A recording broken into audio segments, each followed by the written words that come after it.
Has anyone got a copy of this statement? I've got it, but I've got to lay my hands on it. I will refer to the environment impact assessment, environmental statement. Do you know which bits of the environmental statement you want to refer to? No. It's just, unfortunately, it occupies at least one, if not two, boxes. So it's my tips for doing to turn out the right bits.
Thanks for having me.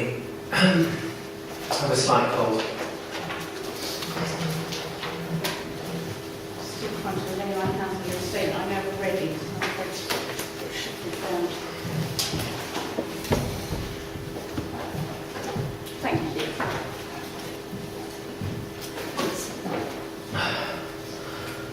Are you all right with mental things like that? So not worse than good cold and drink. Okay. Hi, my name is Ben Samuel. I'm 32 Pixel Avenue, which is in the West Hendon ward area, but not in the immediate area of West Hendon estate. I've been involved with the residents that have been affected by the CPO process on their homes and surrounding area, and environmental issues on the West Hendon estate. As a local resident who lives in Hendon, who enjoys walks on the Welsh Harp with my grandfather, I have been shocked at their concerns and the serious consequences to the local conservation area should this project be allowed to continue in its present form. The council argues that everyone seems to have great difficulty navigating the estate and even greater difficulty finding the Welsh Harp. I can assure you neither of these excuses classified as reason by the council are true. As a local horticulturalist, I have an immense interest in the environment and was asked by some of the residents to look at the environmental statement, and that had been put together by and on behalf of the council, and make some comments about why it. I strongly object to the building of the new bridge, footpath bridge. Do stop me if I'm referring to something that no longer exists, as this will disturb the nesting and feeding areas on what could be a permanent basis, plus damage that could easily occur to the listed bridge, which would enable Barnet Council to remove it and replace it with a much larger bridge, allowing much more heavier traffic to flow down the Cool Oak Lane. This in turn would ensure that the nesting sites would be vacated by the wildlife on a permanent basis. 5. On the issue of air quality, there is a recognised problem. London's EU targets for the two most harmful forms of air pollution, NO2 and particulates, are regularly breached the exception being the area around the Welsh Harp open space. About the same numbers of Londoners are dying from car fumes as from the Great Smog of 1952. The difference between the car fumes, between the car fumes and the sulphur fumes, is that the sulphur fumes are visible, whereas the noxious car fumes and diesel particulates are invisible, but a Class 1 carcinogen. This would also have a serious and disastrous effect on the current wildlife.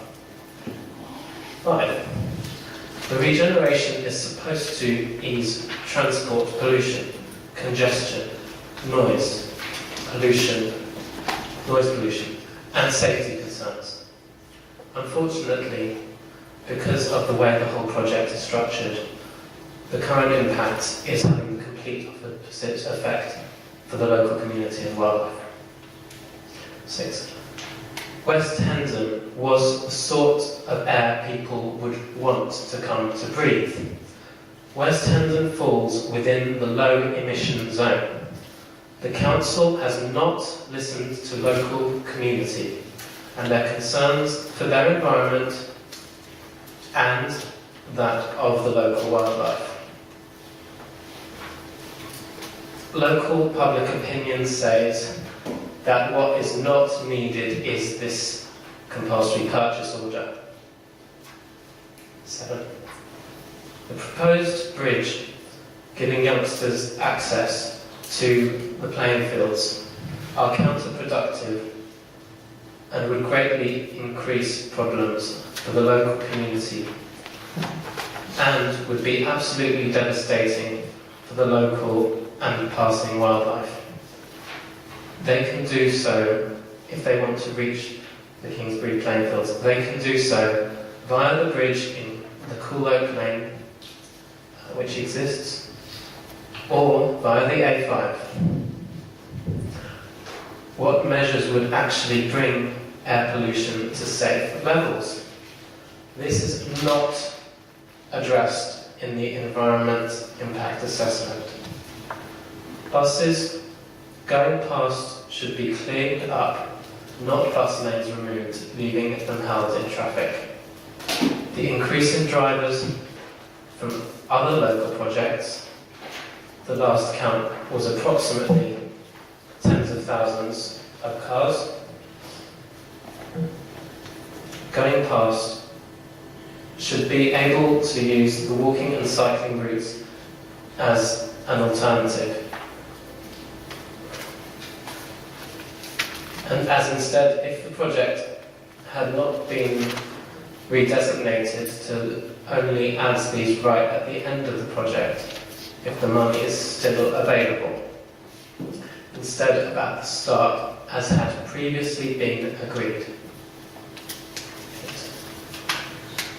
Just as the council have the power to CPO land from the nature reserve, the council could very quickly and cheaply clean up the air in West Hendon by prohibiting private vehicles from Cool Oak Lane, the A5 West Hendon Broadway, starting with the 20-mile-an-hour speed limit, by the existing primary schools, following their own policy they promised last year. Instead of this obvious step to reduce traffic pollution, they will make the problem worse by removing the pedestrian signal from Cool Oak Lane and building a segregated foot and cycle bridge alongside it on what is known to be a nature reserve. I also used to be a member of BTYC, Better Than Your Club, at the sailing base, which is at the other end. They propose to build a high-rise block with mechanical ventilation, sucking the clean air from the highest point. This will do nothing to reduce the air pollution post-development. They propose building the block by the A5 without balconies. 11. The wider impact of the new plans is the streets will be unpleasantly polluted. The rich will have balconies overlooking the nature reserve, and the poor will have no choice and might be lucky enough to have a view of the A5. Because of the sticking plaster measures that the developers have put, the environment is even more threatened. Because there's no control of the traffic on Cool Oak Lane, children could be injured by speeding cars or even trucks. 12.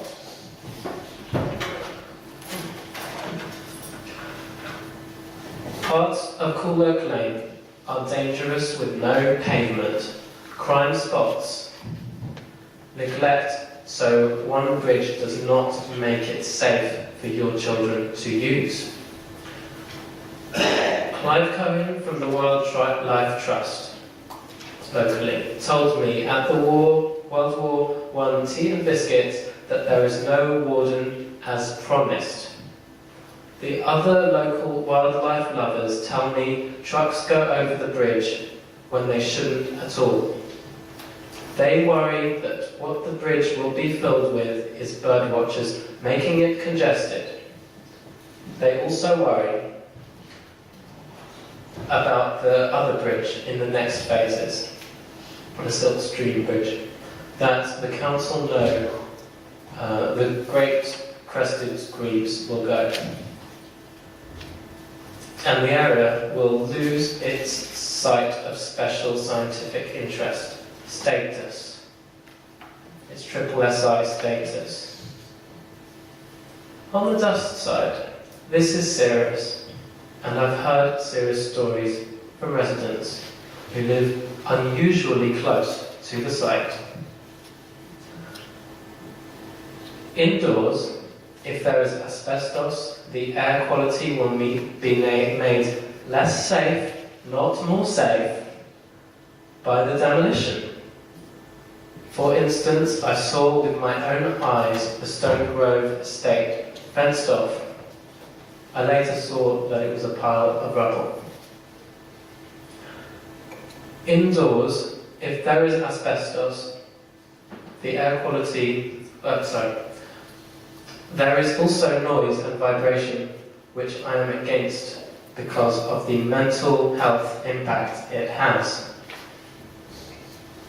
And the QCs said that we have no alternative, that we have no vision for the area, that that we're just naysayers. That's how he characterised us in his opening statement. This seems to be a money-making exercise that will end with poor quality high-rise blocks of one social class, the precise thing that the council are seeking to remove from this redevelopment. And something I heard about this morning. Secondly, comprehensive redevelopment flouts the wildlife regulation under Section 28, Paragraph 6 of the Wildlife and Countryside Act 1981. And the developers are clearly causing an illegal disturbance to the SSI wildlife, birds, bats and insects. It's designated as a metropolitan open space and a conservation area. 18. The construction of the two bridges, whilst bringing some benefits to the youngsters, will impinge on the flora and fauna whose home is that half of the reservoir. That home has remained untouched for hundreds of years, and the construction and use of the bridge will threaten them. To put this in context, the decline of wildlife has been even more pronounced than the loss of council housing. According to the State of Nature report, 60% of species studied are in decline, and 1 in 10 are in threat of disappearing from our shores altogether. However, with sufficient determination and public support, we can turn the fortunes of wildlife around. And finally, this is a comprehensive redevelopment characterised by what they have already built, what they have already destroyed, and what they have said over the years that made numerous changes to the plans. I would be happy to answer any questions.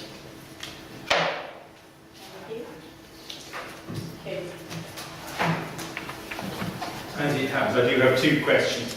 Just they're fairly minor matters. In fact, Mr. Samuel, Hazelmere Avenue is in Hendon, but roughly where is it in relation to the site? It's a bus ride on the 183 bus, so it's about 4 stops away. We share 3 ward councillors who are sitting there. We share basically we're basically like one unit. The West Hendon estate is 100% not affordable housing. I wonder if you could get back to the question. I'm just trying to. I'm not making assertions, allegations. I mean, mine estate is 100% not affordable. Yeah. Yeah. Good. No, I literally geographically, where is Hazelmere Avenue? If you could just explain to the inspector, I've looked it up and I think I know where it is. I mean, is it northeast, sort of roughly northeast? Give me a couple of miles where or what? So if you look at the first slide of the architect's plan, it's in the red area of the architect's PowerPoint presentation. It's in the red area that he described as the location of the regeneration.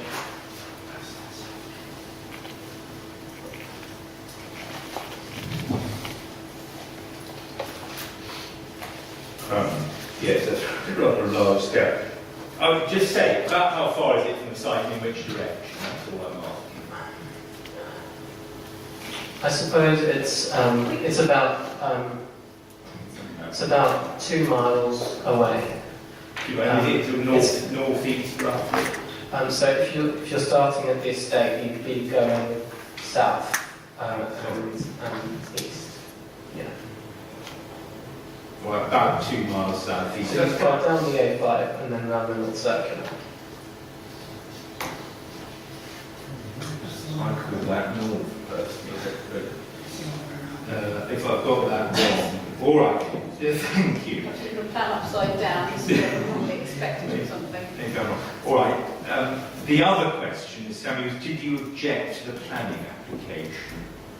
I'm not going to answer your question because you haven't been forthcoming in your answers to... Sorry, but I will say that I knew absolutely nothing of the planning application, and that's why I didn't object. That's fine. You didn't object to the planning application because you didn't know. That's fine. Thank you very much. Thank you. I've got questions for you, so to find yourself space back where you were. In terms of other witnesses, use of inquiry time today, other than just make sure we're clear about what we're doing for tomorrow. May I just mention one matter? I actually genuinely didn't know this when I asked the question, because the information hadn't been got. But I asked Mr. Samuel if he rejected the planning application. He said no. But I actually have in front of me an email that he sent to Mr. Wilde on the 23rd of April 2013, which is an objection to the planning application. So I don't know whether Mr. Samuel wants to take the opportunity to explain, to have a look at this, to have a look at this, to see, it may be that he's forgotten it's quite short. But I mean, it's only fair that I should say I've got that in front of me. It's 7 or 8 times. Can you just read it for us? I can. Mr. Samuel's email that I have in front of me, I strongly object with the application reference H01054/13, which is the correct reference. I strongly object. Ben saying 32 Hazelmere Avenue, I've got the right gentleman. I strongly object to Barnet Homes development plan to build new housing on the site of the special site of the interest of the region stated below. I'm the Green Party candidate for West End, achieving the most votes of the 3 Greens who stood here in 2010. We must fight for every inch of every green space in the waterway. I used to sail at BTYC and regular walks with my grandpa make it the nearest place that he can enjoy walking. We see birds there and it's quiet. Crime in there is already a problem. This would make it worse. There's a sense of assault leading to the closure of the car park. We hear from local families that there's not enough for kids to do locally. Kids used to canoe there. Whilst I had a letter in the local paper on the bedroom tax, spoiling natural spots in outer London is not the best solution. Barracks are rubbish builders and their roofs leak. We need to invest council funds from the right to buy boom back where it's needed council estates. Ben. Yeah. Thank you. Well, I just want to keep the point. Thanks. I'm sorry your laptop needs replacing. It's been mocked up anyway. No, I didn't realise it had come this way. It's fine. Don't worry.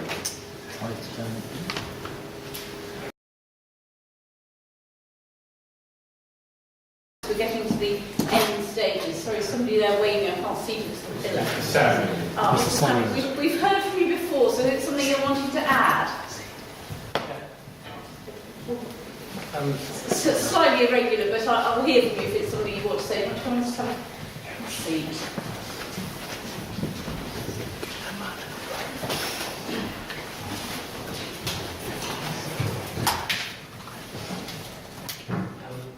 Thanks for having me. This is a letter to whom it may concern.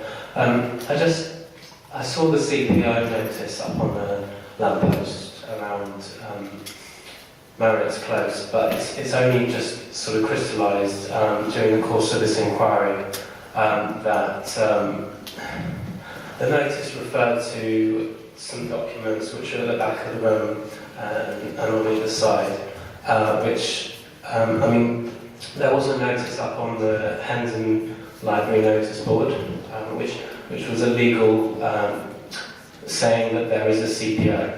But when I went to the reception downstairs, Paul in reception was unaware of the CPO and referred me to the library, which is not providing the best service to no fault of their own.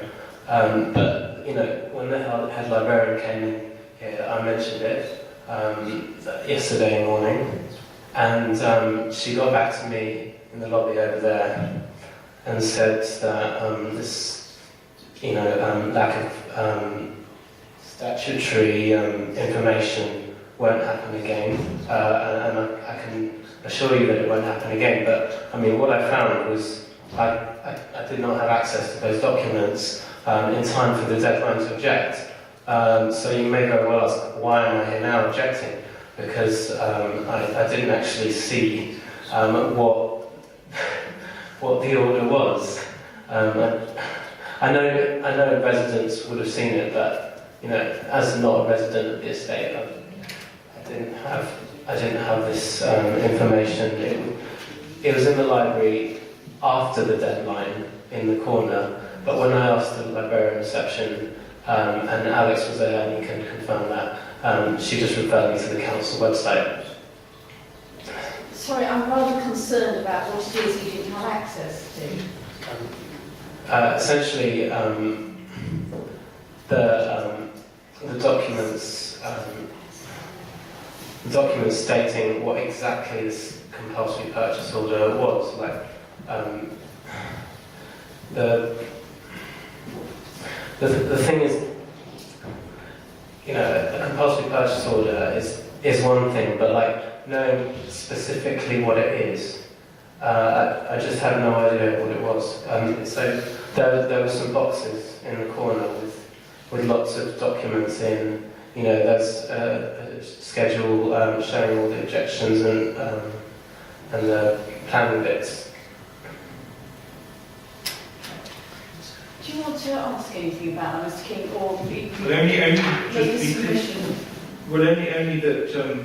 Well, the two things. When was this?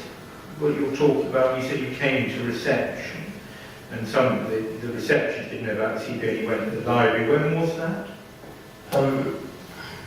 That was just when I saw the notice. Yeah, but when? I know that, but what date was it? I'm not too good with dates, but it was before the deadline for objecting to the CPO. So it was sometime in the summer, last summer,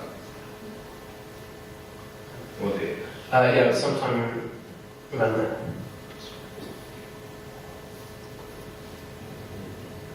And, I mean, you have actually come and objected to the CPO, haven't you? I mean, that's what we did yesterday, or whatever it was. As it happens, I did. So you made your objection, haven't you? You had that opportunity. I've only had the opportunity to make an objection by Jasmine Parsons. In terms, you're not a statutory objector, though, are you? Because you're not someone's got interest rights in the land. I just think it's a very important power, and so no. I just think something like your park is something I would have had access to. I mean, I know your park isn't part of the little thing, but I do use the Broadway, and I do use those shops, and they are effective. But you've told us everything in terms of your objection you wanted to make. That's clear. Thank you. Thank